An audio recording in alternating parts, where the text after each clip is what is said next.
আজকে অনেক দুঃখ লাগে আমাদেরকে, অনেক দুঃখ লাগে আমাদেরকে। এই সমস্ত জিনিস দেখে আজকে মানুষ গোমরাহের পথে যাচ্ছে। এই সমস্ত জিনিস দেখে আজকে মুসলমান জাতি এমন অবস্থায় পরিণত হয়েছে, সেটা বলার কথা নয়। কারণ আপনারা দেখছেন হয়তো ইউটিউবে, সোশ্যাল মিডিয়ায়, কি যেন নাম ভাইটার, মৌলানা পাশ করেছে, সে নিজে মুখে বলেছে তিনি মৌলানা পাশ করেছে, দাওরা হাদিস শেষ করেছে। এমনকি তার মুখ থেকে শোনা গেছে 7 বছর ধরে সে তাফসীর মাহফিলও করছে এবং হাজার হাজার শ্রোতা তার মাহফিলে হয়েছে। এমন চুলের স্টাইল করছে, এক সাইডে রং লাগাইছে, আপনি দেখে বুঝতে পারবেন না সে একজন আলেম। আলেমদের কত দাম। 8 বছর তো প্রায় ওয়াজ করেছি, এখন চিন্তা ভাবনা আছে যে সিনেমা অঙ্গনে অভিনয় করার। নামাজ হবে প্রায় 5 বছর, ইমামতি করেছি। 8 বছর তো প্রায় ওয়াজ করেছি, এখন চিন্তা ভাবনা আছে যে সিনেমা অঙ্গনে অভিনয় করার। আমার শিক্ষাগত যোগ্যতায় মাওলানা। আমি স্বীকার করব, আমি তো আসলে এমন না যে আমি আল্লাহকে ভুলে গিয়েছি বা আমি এখন আল্লাহকে মানতেছি না বা নাস্তিক হয়ে গেছি, ইসলামকে আমি মানতেছি না। কিছু আশা এবং স্বপ্ন ছিল, এর ভিতরে একটা স্বপ্ন ছিল যে আমি বড় বক্তা হব। তখন আর কি বড় বক্তা হলাম, ওয়াজ মাহফিলে ওয়াজ করলাম, লক্ষ লক্ষ জনতা আসতো আমার মাহফিলে। পরবর্তীতে ভাবলাম যে একটু সিনেমা টিনেমা করি, ওয়াজ অনেক করলাম, এখন সিনেমা করি যে কেমন হয় বা কি আসে। ওয়াজের একসাথে দাওয়াত আসছে না হলে আনুমানিক 10,000। এমনি আসি না, নিশ্চয়ই এটার পিছনে অনেক কারণ অবশ্যই। তবে আমি কোনো মেয়ের প্রেমে কখনো পড়ি নাই। প্রেম প্রীতির যে বিষয়টা, সেটা মনে করেন মিডিয়াতে আসলে ওপেনলি বলা এরকম ঠিক না, কারণ এর পার্সোনালিটি বিষয়। এখন তার ইচ্ছা, মুখে দাঁড়িয়ে আছে বাট চুলের কালারটা এমন করতেছে, এখন তার ইচ্ছা সে নায়ক হবে।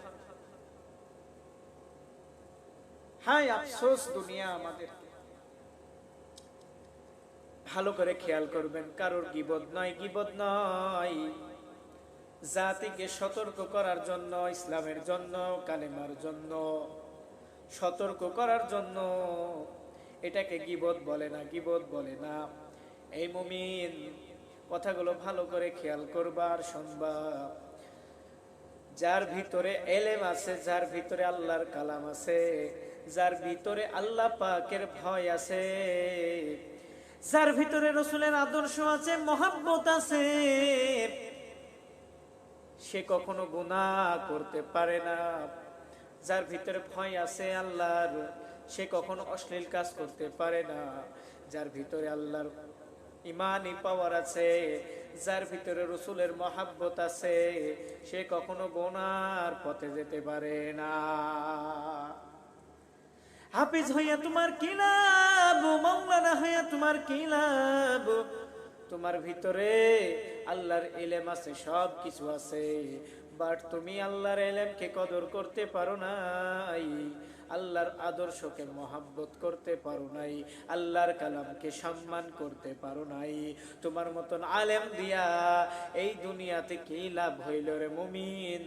তোমাকে বুঝতে হবে, তুমি যতই হাফেজ হও না কেন, তুমি যতই কারি হও না কেন, তুমি যত বড় বড় মুফতি মুহাদ্দিস হও না কেন রে বাবা, তোমার দ্বারা যদি গুনাহ করা সম্ভব হয়, তাহলে তুমি বুঝবা তোমার ঈমান এখনো পরিপূর্ণভাবে মজবুত হয় নাই। কাজী আপনাকে আমাকে বুঝতে হবে, তুমি আজকে আলেম হইয়া মানুষকে জ্ঞান দিয়েছো ইসলামের, কোন পথে গেলে মানুষ জান্নাতি হবে, কোন পথে গেলে মানুষ জাহান্নামী হবে, কোন পথে আসলে মানুষ শান্তি খুঁজে পাবে। 7.5 বছর তুমি ওয়াজ করেছো, মানুষকে পায়ে ধরে দিনের দাওয়াত দিয়েছো, মানুষকে পায়ে ধরে ধরে ধরে ধরে মানুষকে ইসলামের জ্ঞান দান করেছো। এখন দেখা যায় তোমার ভিতর কতটুকু পরিপূর্ণতা ঈমান। এখন তুমি নায়ক হতে চাও। এ দুনিয়ার মুসলমান ইমানদার, আজকে তাকাইয়া দেখো, শত শত শত শত মুমিন যারা আছে, শত শত বললেও ভুল হবে, কোটি কোটি মানুষ আছে। রিক্সা চলাই, 5 ওয়াক্ত নামাজও বাদ দেয় না, দিন মজুরি খাটে 5 ওয়াক্ত নামাজও বাদ দেয় না। যদি জিজ্ঞাসা করা হয় বলবে হুজুর তাহাজ্জুদের নামাজও আমি কখনো ছেড়ি না। একজন রিকশা চালক যদি সারা দিন ওই পা দিয়া ধরে ধরে রিকশা চালাইয়া 5 ওয়াক্ত নামাজ পড়তে পারে, তোমার ভিতরে আল্লাহর জ্ঞান আছে, তোমার ভিতরে আল্লাহর কোরআন আছে, তোমার ভিতরে রাসূলের আদর্শ আছে, তোমার ভিতরে আল্লাহ পাকের জ্ঞানের ভান্ডার আছে, তারপরেও যদি তুমি অশ্লীল কাজের দিকে চলে যাও, অশ্লীল দিকে চলে যাও, ইসলামের বিধি বিধান থেকে যদি বের হয়ে যাও, আমি মনে করব এবং আমরা মনে করি, আমি আমার ব্যক্তিগতভাবে বলি, আমার মনে হয় তুমি আল্লাহর আশিকি বান্দা হতে পারো না। আমাকে আপনাকে বুঝতে হবে আজকে ইসলাম আমাদের কি দিচ্ছে, ইসলাম আমরা কোথায় নিয়ে যাচ্ছি।